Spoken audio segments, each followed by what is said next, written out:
आपका Asia online education में स्वागत है। देखिए, हमने पिछले वीडियो में आपको एकक कोष्ठिका के विषय में बताया था। एकक कोष्ठिका क्या होती है और एकक कोष्ठिका के प्रकार बताए। आज हम जो अध्ययन करेंगे वो करेंगे एकक कोष्ठिका में परमाणुओं की संख्या ज्ञात करना। यानी एकक कोष्ठिका है हमारे पास, कोई भी एकक कोष्ठिका हो सकती है, तो सरल एकक कोष्ठिका या फलक केंद्रित या अंतः केंद्रित या किनारा केंद्रित। तो हम पूछते हैं कि सरल एकक कोष्ठिका में परमाणुओं की संख्या क्या होती है। तो आज हम बात करेंगे परमाणु संख्या ज्ञात करना। तो परमाणु संख्या हम कैसे ज्ञात करते हैं एकक कोष्ठिका में, ठीक।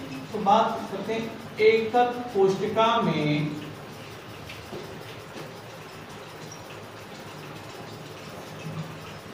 परमाणुओं की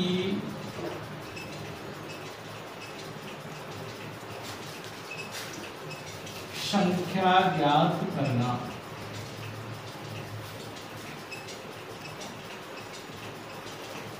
यानी किसी भी एकक कोष्ठिका में हम परमाणुओं की संख्या को किस प्रकार से ज्ञात करते हैं, ठीक। तो देख, परमाणु की संख्या को ज्ञात करने के लिए कुछ हमारे बिंदु हैं, वो बिंदु आपको ध्यान में रखने पड़ेंगे, ठीक। तो हम बात करते हैं सबसे पहले बिंदु की। यदि हमें कोनों पर परमाणु की संख्या ज्ञात करनी है तो कोनों के लिए 1/8 का योगदान होता है। 1/8 का योगदान होता है, ठीक। यदि हमें किसी कोष्ठिका में अवयवी कण कोनों पे दे रखे हैं और हमें उसमें परमाणु संख्या ज्ञात करनी है, तो कोनों पर उपस्थित कणों के लिए 1/8 का योगदान होता है। जबकि कण आपके फलक केंद्र में दे रखे हों तो फलक केंद्र के लिए 1/2 का योगदान होता है।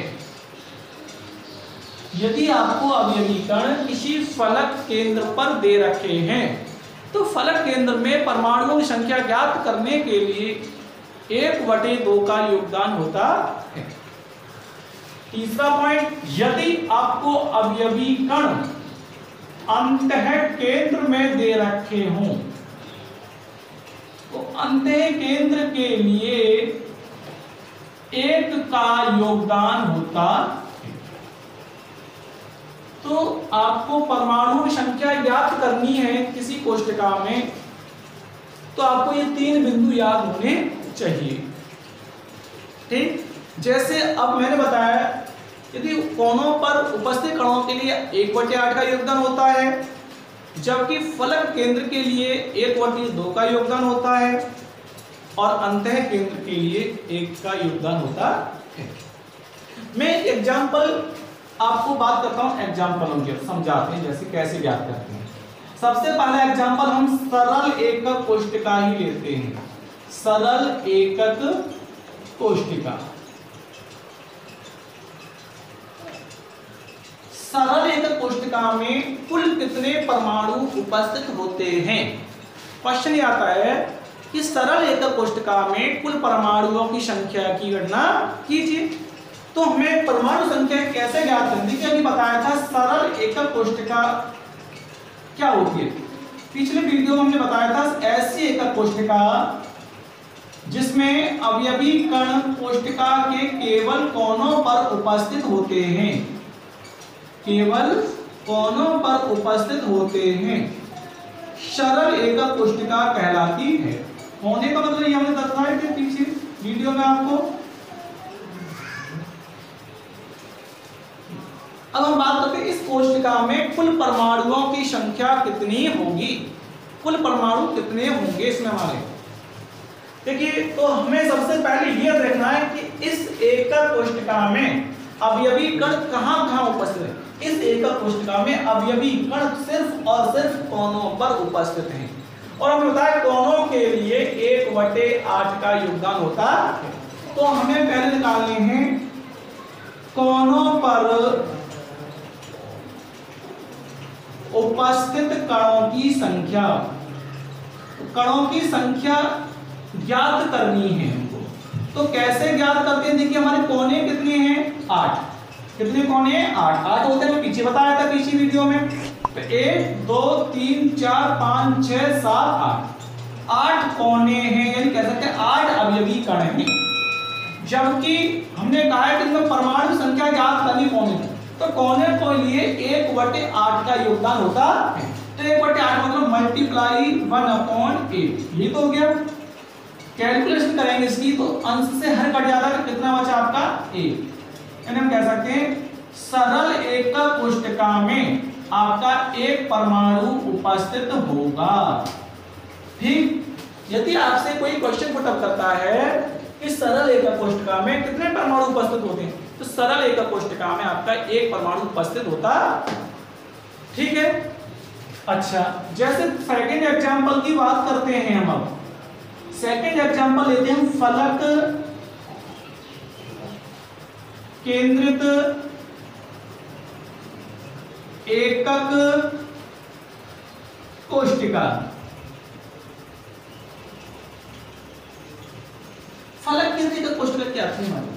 कि ऐसी एकक कोष्ठिका, ये डायग्राम बनाते हैं पहले, जिसमें अवयवी कण कोनों के साथ साथ फलकों के केंद्र में उपस्थित होते हैं। ऐसी एकक कोष्ठिका जिसमें अवयवी कण कोनों के साथ साथ फलकों के केंद्र में उपस्थित होते हैं। फलक केंद्रित एकक कोष्ठिका कहते हैं। कोनों पर हो गया फलक केंद्र, मतलब एक फलक ये रहा, इसका केंद्र ये रहा, दूसरा फलक इसका केंद्र ये रहा, तीसरा फलक इसका केंद्र ये रहा, चौथा फलक इसका केंद्र ये रहा, पांचवा फलक केंद्र ये रहा, छठा फलक केंद्र ये रहा। अब हम आपको बताते हैं फलक केंद्र एकक कोष्ठिका में परमाणु संख्या कैसे ज्ञात करें। तो सबसे पहले हमें देखना है कि इसमें अवयवी कण कहां-कहां उपस्थित हैं। इसमें अवयवी कण एक तो हमारे कोनों पर उपस्थित है और एक फलक केंद्र में। लेकिन रूल्स के अकॉर्डिंग बात करें तो कोनों के लिए अलग योगदान होता है और फलक केंद्र के लिए अलग होता है। तो हम पहले दोनों पर उपस्थित परमाणु संख्या अलग अलग ज्ञात करते हैं। ठीक है, तो मैं इधर करता हूं। तो सबसे पहले हम कोनों पर उपस्थित परमाणु संख्या ज्ञात करते हैं। तो हम लिख सकते हैं कोनों पर उपस्थित परमाणुओं की संख्या देखिए यहां आप कोनों पर उपस्थित परमाणु कह दो या कणों की संख्या भी कह सकते। कुछ लोग सोच रहे हैं यहां तो कणों की संख्या लिखिए। कण या परमाणु का मतलब वही होता है की संख्या। ठीक, तो सबसे पहले हमें इसमें कोनों में कण निकालने हैं। तो कोनों पर हमारे कोने कितने होते हैं? 8 कोने होते हैं और कोनों के लिए योगदान होता है 1/8 का। बताया था कोनों के लिए योगदान होता है 1/8 का। तो कैलकुलेशन करने पर कोने पर कण आ गए हमारे 1। 8 से ये 8 कट गया तो कितना बचा हमारा 1। तो हमें ये पता चला कि इस एकक कोष्ठका में कोनों पर परमाणु संख्या तो होगी 1, जबकि अभी फलक पर भी तो परमाणु अवयवी कण उपस्थित है। तो अभी फलक केंद्र में निकालते हैं। अब निकाल लो फलक केंद्र पर उपस्थित परमाणुओं की संख्या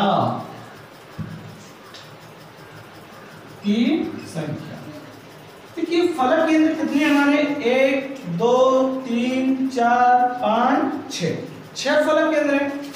ठीक है, 6 लिख लिया।